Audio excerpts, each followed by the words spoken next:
Good morning. आज हम लोग जो है केंद्रक के बारे में पढ़ेंगे। यह भी जो है प्रमुख रूप से जो है यूकैरियोटिक कोशिकाओं में ही पाया जाता है। केंद्र की कोशिकाओं के अंदर जो है एक गोलाकार संरचना पाई जाती है और इसे केंद्रक कहा जाता है। केंद्रक सामान्यतया जो है एक कोशिका में एक ही होता है, लेकिन कुछ कोशिकाओं में एक से अधिक केंद्रक भी पाए जाते हैं। यह जो है दोहरी झिल्ली से घिरी हुई संरचना होती है। केंद्रक जो है एक दोहरी झिल्ली से घिरी हुई संरचना होती है और यह एक इकाई की तरह या यूनिट की तरह कार्य करती है।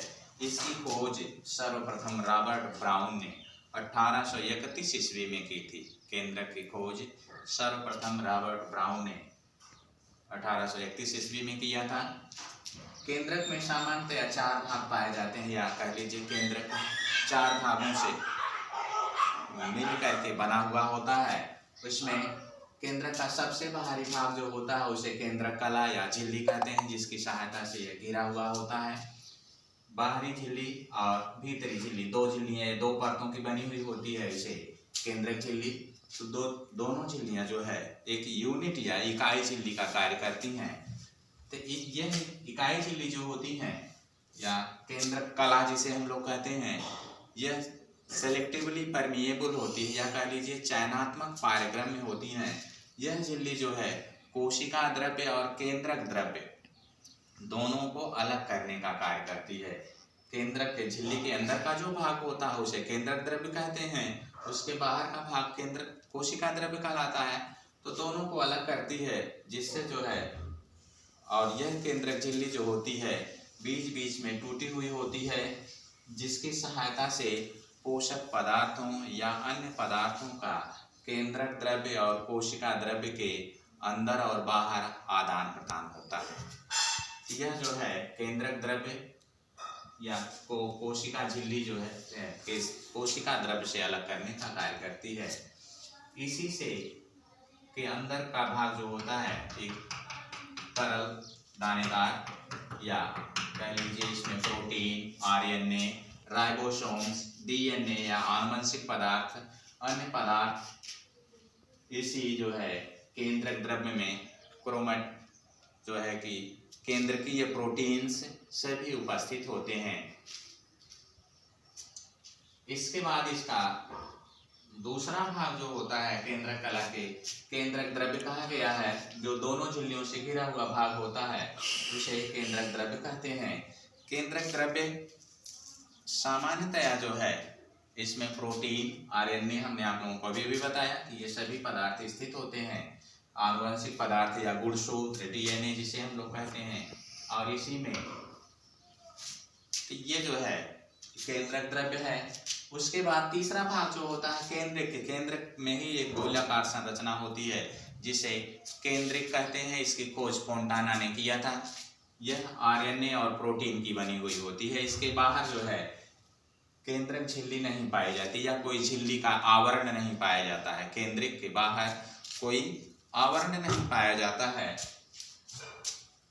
तो इसलिए जो है यह सीधे केंद्रक द्रव्य के संपर्क में होती है। केंद्रिक जो होती है वह केंद्रक द्रव्य के संपर्क में होती है, और यह जो है आरएनए निर्माण में प्रमुख भूमिका अदा करती है। आरएनए का निर्माण करती है या प्रोटीन्स के निर्माण में, क्योंकि इसमें राइबोसोम्स के कण अधिक पाए जाते हैं, तो यह प्रोटीन और आरएनए के निर्माण में प्रमुख रूप से जो है भाग लेती है।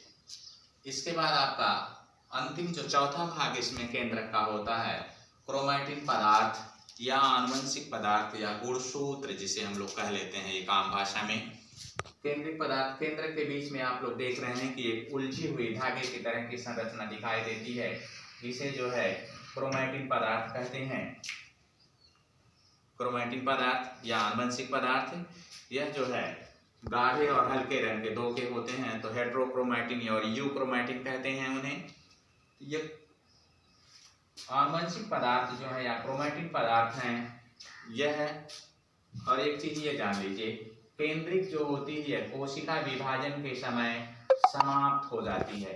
केंद्रिक कोशिका विभाजन के समय समाप्त हो जाती है और प्रोकैरियोटिक कोशिकाओं में केंद्रिक नहीं पाई जाती है, जबकि यूकैरियोटिक कोशिकाओं में ही या कह लीजिए विकसित कोशिकाओं में ही केंद्रित पाई जाती है।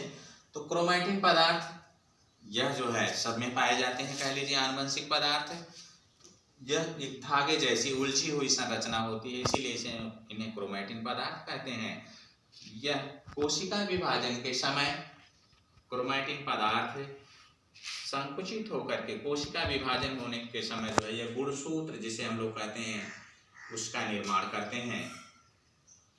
तो ये केंद्रक जो है सबसे महत्वपूर्ण भाग होता है, कह लीजिए इन चारों को मिला लें हम तो कोशिका का, किसी भी कोशिका का सबसे महत्वपूर्ण भाग होता है। यह कोशिका में होने वाली सभी जैविक क्रियाओं का नियंत्रण और समन्वय करता है। कोशिका के अंदर होने वाली सभी जैविक क्रियाओं का नियंत्रण और समन्वय करता है।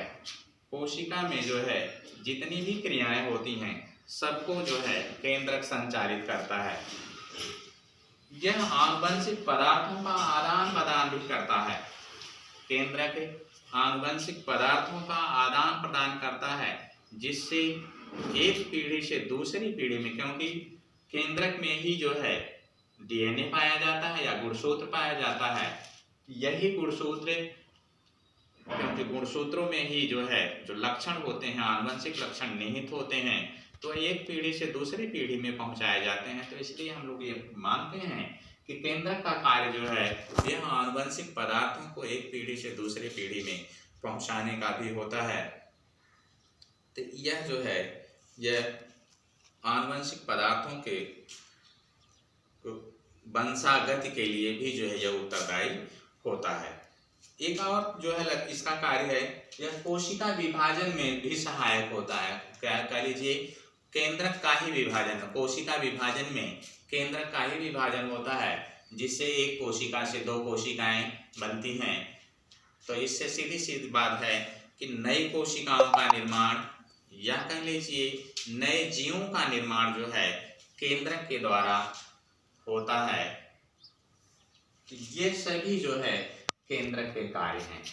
केंद्रक से ही सटी हुई एक कुछ और संरचनाएं होती हैं, जिन्हें जो है ये संरचनाएं होती हैं, इन्हें अंतःप्रोद्रव्यी जालिका कहते हैं या एंडोप्लाज्मिक रेटिकुलम कहते हैं। यह जो है कोशिका को में अंतःकंकाल की भांति कार्य करती हैं। तो केंद्रक का मेन कार्य हम लोग जान लें, सीधी सी बात एक बात जान लें कि केंद्रक सभी जो है कि किसी भी कोशिकाओं में की जैविक क्रियाओं को संचालित करने का कार्य करता है, आनुवंशिक पदार्थों के आदान प्रदान या एक पीढ़ी से दूसरी पीढ़ी में ट्रांसफर करने का कार्य करता है, या कह लीजिए वंशागति का कारण होता है, यह केंद्रक होता है। और इसके अलावा जो है यह नई कोशिकाओं के उत्पादन में भी सहायक होता है। थैंक्स।